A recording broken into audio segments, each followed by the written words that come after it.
Okay, Mercedes, we get it.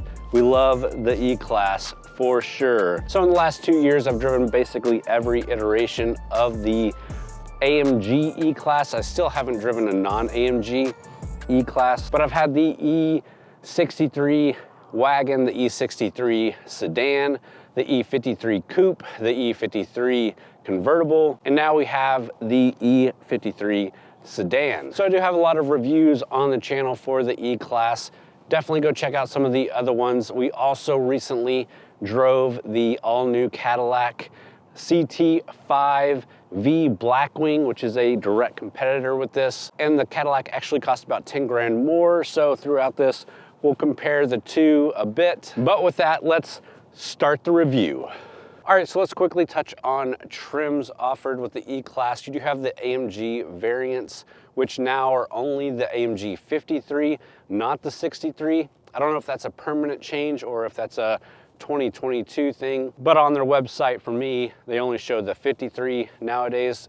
I don't remember hearing an announcement about them dropping the 63, but you guys can leave it in the comments and fill me in on that if there's some news going on. The non-AMG versions are the E350 and E450. The 450 has kind of the same engine setup as the AMG, but the AMG is touched by the AMG team. And of course, like I said, you can get the E-Class in a coupe, a convertible, a sedan, or a wagon. So lots of different things to choose from. Let's go ahead and jump into the exterior of this thing, and then we'll jump inside and start taking a look at the interior.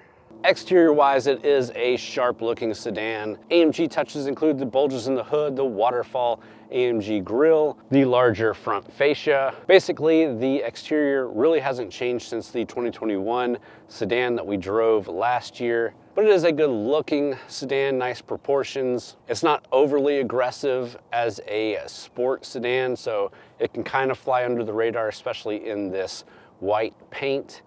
Those wheels are 19-inch wheels, and they are the AMG twin 5-spoke wheels with gray accents. Definitely not my favorite wheels that I've seen on an AMG, but they're not horrible either. This sedan does have the carbon fiber package, but it also does have the gloss black package.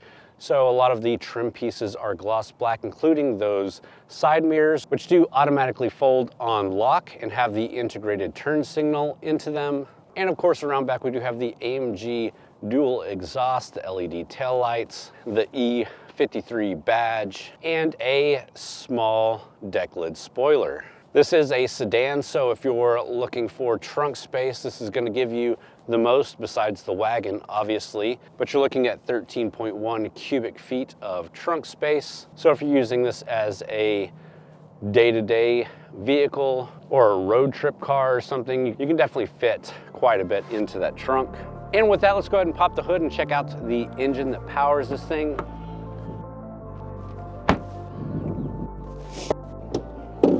All right, and under the hood is the AMG enhanced 3-liter turbocharged inline 6. And this does have the mild hybrid drive and electric auxiliary compressor. All this gives it 429 horsepower, 384 foot-pounds of torque, and should go 0 to 60 in about 4.4 seconds. We'll try to test that out as we take it for a drive, which we'll go ahead and jump in the inside, check out the tech and the interior, and then we'll take it for a drive. All right, guys, again, if you've seen any of my other E-Class reviews, interior in here is basically the same, not much different, not really anything different, but I'll give you a quick walk around. I'll show you some of the tech in here, and then we'll take it for a drive. All right, and first off, we do have the black leather interior, red stitching, and that's carried throughout the cabin. We also have the carbon fiber interior accents, which look really nice. You can probably see the accent lighting throughout the interior as well, which can be changed. Of course, our dual 12.3-inch screens here for your driver information and your infotainment. This one is a touch screen, although it can be adjusted with the pad down here. Lots of great stuff on here, including your camera system. It is a 360 camera, which is fantastic. Down here in the middle, you got your push button start, your air vents, all your AC and heat controls right here. some extra control buttons, cup holders with a wireless charger, NFC charger back here. You also get USB Type-C plug. Further back is that touchpad for the infotainment system, also your dynamic controller. This is to switch between automatic drive and manual shifting, your suspension, your traction control, your exhaust, start, stop, and to pull up your cameras, and obviously a volume rocker. Moving on to the steering wheel, it is the new steering wheel with the gloss black and touch pads on everything. You've got these little control wheels here that can control different things. This puts it into sport mode, comfort mode, individual, or slippery. And then these, you can actually program what they are. This is not a twist dial right here, but you've got two physical buttons right here. And these are buttons, so you can switch between what you want to activate.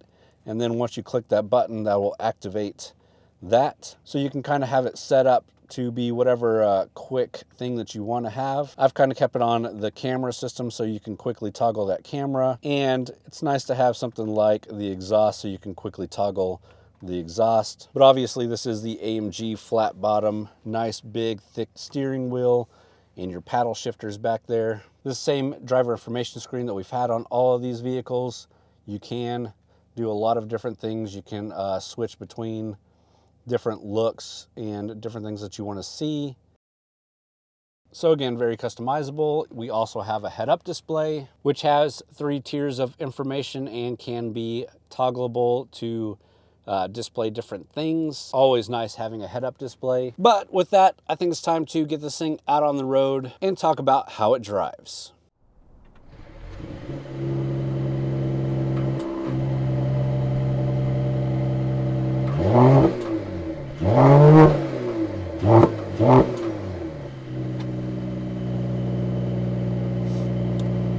So first off, we are just in comfort mode. And I think this is one of the highlights of this vehicle. While it can do the AMG stuff and go fast and be very aggressive, it can also do the day-to-day luxury driving as good as anything else out there. Very comfortable, very soft suspension, really nice seats, heated seats, massaging seats. There's just a lot to like for day-to-day comfort with this vehicle. But at the same time, you can switch it into sport mode. You can have that louder exhaust, you can have that tighter suspension, you can have that quicker acceleration, and this thing feels much, much more like a sports car in that case. Now that it's woken up a bit, let's hit these S curves. Brakes in the AMG, fantastic. Slow you down just fine. Nice and flat through the corner. Good acceleration out. Back hard on the brakes. Through the next corner. Good acceleration, nice noise. Just everything that you want from a quick, sporty sedan. And again, you can turn all that off, get it back into comfort mode. It's quietened back down, and you're just back to doing the daily driving thing again. Even in comfort mode, if you really push it, this thing will go. But this is just the AMG 53, so we only have the 3-liter turbocharged 6, not the V8 turbocharged power, which really makes a difference in the fun factor. Don't get me wrong, this is fun, but the difference between the 53 and the 63 are a ton. It's a ton in price as well, but if you're going for that fun factor, that 63 is where it's at. And I said I would be comparing this to that Cadillac CT5V Blackwing, and that has a supercharged V8 under the hood, the same engine that you would get in the Z06 Corvette, and that is just a ton of fun. It feels way more powerful, faster, and way more aggressive than this thing. If that's all you're looking for, definitely that Cadillac is a great vehicle to buy. Let's get up on this ramp, see some acceleration. Going from about 13, 60, 70. Great acceleration. Now, I did say in the review of the Cadillac, it's a great day-to-day driver. It's very comfortable to drive, nice and luxurious. But I would say that this thing, on a day-to-day scale, this is easier to live with. Not having that rumbling V8 under the hood. If you're parked and idling, this is much easier on all of that. Just your suspension going down the road, even with those magnetic suspension that the Cadillac has, this feels just a little bit nicer. But again, if it's fun that you're wanting, that Cadillac delivers. This obviously has a suite of safety features and autonomous features. And of course, having that turbocharged straight 6 under the hood, you're gonna get better fuel economy in this vehicle. There's definitely no doubt if you're just looking for a vehicle to cruise in, to live with day to day, the E-Class is an amazing vehicle for that. If you're looking for that great hybrid of sport sedan and comfortable luxury sedan, this is a great vehicle. If you're looking for just a maniac, this probably isn't going to meet your criteria there. Let's go ahead and find a spot that we can do a quick 0 to 60, a little bit of fun driving, and then we'll get to the price and some of my final thoughts. All right, we have a bit of a straight road. We are in sport mode. We're in automatic shifting. We're not going to manual shift this, but let's just see how we get on. Dead stop, ready, set, go. 60.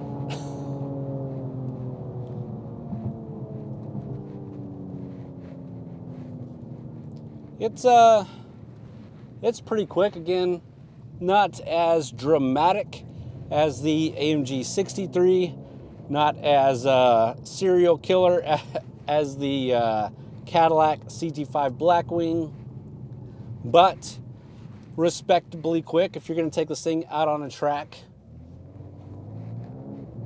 pretty respectable. All right, guys, with that, let's find a place to pull over. I'll give you some of my final thoughts. We'll talk about the price of this thing, and we'll wrap up the video there. Let's go. All right, guys, and there you go. Who would have thought the AMG E-Class is a fantastic vehicle to drive? So let's talk quickly about the price here, and then I'll jump out and give you some of my final thoughts, and we'll wrap this video up. Base price for an AMG version of the E-Class is about $75,000. This one specifically with the carbon fiber package, the gloss black package, the interior bits that we get, you're looking at $87,600. And if you want to compare that again to the Cadillac that we drove, it's about $10,000 cheaper, so that's nice. But let's jump out. I'll give you some of my final thoughts on this thing, and we'll wrap up the video there. All right, and that brings us to some final thoughts on the E53. Now again, I've driven pretty much every iteration of the AMG E-Class, and it is a phenomenal vehicle. If you're looking for an all-purpose sedan, something that's gonna get you where you're going in comfort, can also be fast and fun, looks good, has good tech, has great interior, it's hard to beat something like this. That being said, like I already mentioned, I did drive just last week the Cadillac CT5 Blackwing, which probably is better compared to the E63 than the E53 because it does have a V8, and that E63 has the V8. But the E63 that we drove was almost $140,000, where like we said, this is just over $80,000, and that CT5 Blackwing was just at $100,000. So this is about $10,000 cheaper than the Cadillac, but the Cadillac is much cheaper than the E63. And well, I think the Cadillac did well as you put it into comfort mode and used it as a daily driver. The Mercedes definitely does a better job at being a daily driver than the Cadillac. But when it comes to fun, looks, and desirability, I think that Cadillac really takes the cake. It was a great vehicle to drive and definitely all around impressed me more than any of the E-Class AMGs that I've driven. That being said, again, nothing wrong with this vehicle.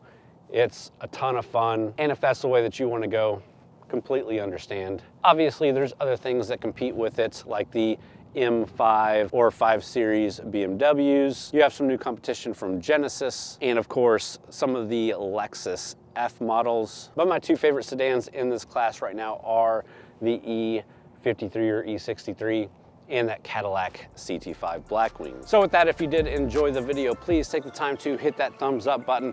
Leave me a comment down below. Let me know what you think about the Mercedes E53. Let me know about that E63. Let me know what you think about it compared to the CT5 Blackwing. There's a ton of stuff you guys can be talking about in those comments. And if you enjoyed, please subscribe to the channel. We do a different review every week.